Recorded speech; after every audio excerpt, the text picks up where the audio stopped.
Hey and welcome back to my channel. If you're like me, you most certainly have already tried using OpenAI's API in your own coding projects, like creating your own chatbot and other cool stuff. There is one problem with their API, however. It's not made for broke people like you and me.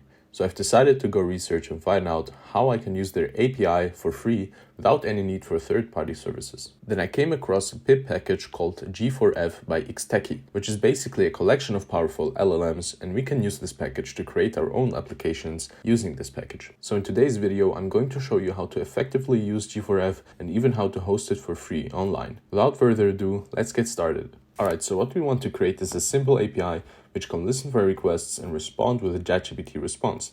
We won't overcomplicate this with databases or anything, but it will be pretty simple to do if you build an API key system like OpenAI. So let's create our project. We can do this by running mkdir GPT tutorial. You can replace GPT tutorial with any name you like, but we're going to go with this.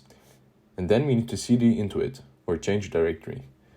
Next, create a file called main.py and readme.md. The main py is where our entire code will be located, and the readme is just where we will explain what happens in this project. Once we have that, we can start by installing the G4F package and importing it at the top.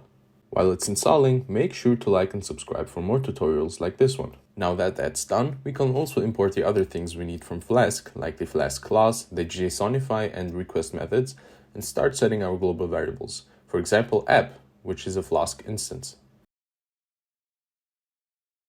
We can now start creating our first route, which we will name query, and it will only support post requests. Okay, so here's where we get into the juicy stuff.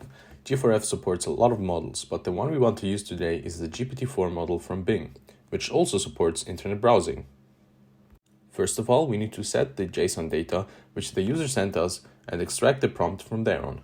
Now we can call the chat completion method from G4F, where we have to provide the model we want to use and the messages array.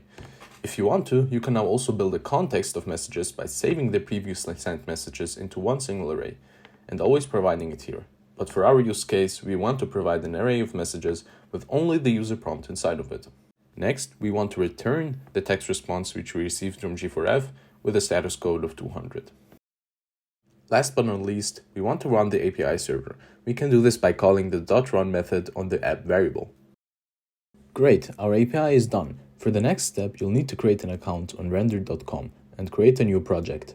Upload your code to GitHub and connect the just created project to your GitHub repository, and boom! You should have a fully functioning API and you're ready to be the next OpenAI.